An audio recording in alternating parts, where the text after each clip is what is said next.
difficult season for some of the players, and it's been a difficult season for the supporters as well. Many of them boycotting this and watching the game on a big screen at AFC Blackpool's ground. But it's for all those players, as we heard, all those supporters, as we heard Mark Cullen saying earlier on. For the trophy lift, we can head back to our commentary team, Danny Higginbotham and Gary Weaver. Yeah, thank you, Kelly.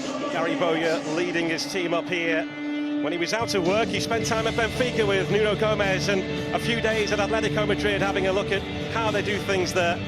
He's studying for a sporting directorship degree in Manchester. Steve McLaren is one of his classmates. The plan eventually is to move upstairs and become a director of football once his coaching days are done.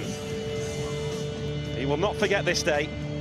It's his wedding anniversary, as we mentioned too, so a double celebration for Gary Bowyer today. But these Blackpool players going up behind him, one of the first things he said when he took over was, boys, a couple of back-to-back relegations, just enjoy your football, a smile on your face again.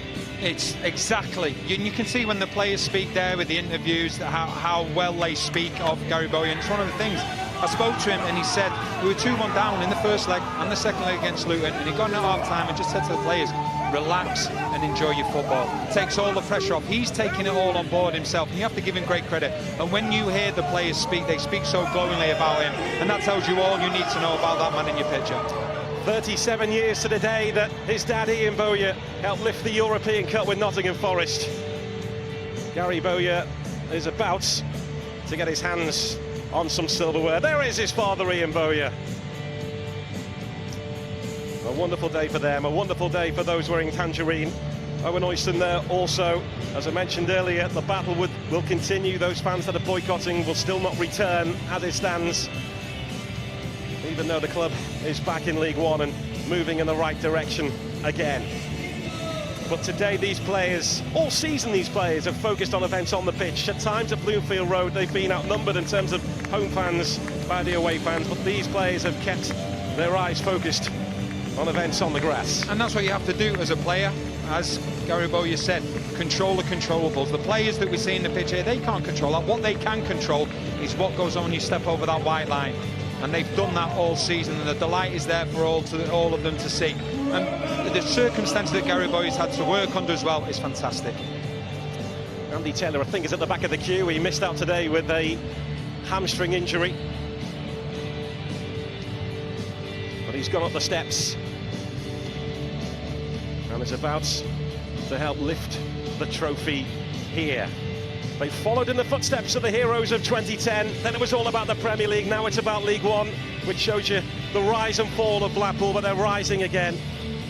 And now they have to take this opportunity to move forward and get the town back on side. But these players, absolute heroes, every single one of them. Those that may not have played today have played a part, including the likes of Armand Nandouye, who scored that vital goal at Kenilworth Road to turn the tie again in Blackpool's favour. There he is, just coming in the shot. Draped in a flag. But for once at Wembley, it's not about the silver trophy, it's about what this means. And it means promotion for Blackpool. And there's Andy Taylor, who'll be desperately disappointed to miss out today, injured, but he's about to raise the trophy high. Blackpool, a club torn apart, but whose manager and players have refused to be distracted. They stand defiant on Wembley's walkway of winners. They have the silverware in their hands, a ticket to League One in their pockets. A grand old day for a grand old club. Moving in the right direction again. They are, and they will hope that it's the start of the turning point for them. The players, they deserve it. Look how much it means to him. The captain in particular, Tom Olgett, had to go off injured. So emotional. They'll be absolutely delighted with what the rest of his players did. All of them, to a man. We talk about Cullen, they're the standout players, but the defensive side of things, the likes of Aimson, Robertson, Mellor, Daniel, all fantastic. They defended as a unit and attacked as a unit, and were magnificent. The Tangerine dream has come true at Wembley again. And Gary says again, because Blackpool have now been promoted 5 times through the playoffs, more than any other side. Those players have been, some of them, through relegation with Blackpool, and now they're promoted up to League One, and they have reversed the direction of the club in what's been a very tricky season for Gary Bowyer and for his players. And for the supporters, both those at Wembley and those watching elsewhere on a big screen, it's still their club and they are still watching their players lift that trophy. That means they will be playing in League One next season. There's lots more coming up for you on Sky Sports. Of course, the Championship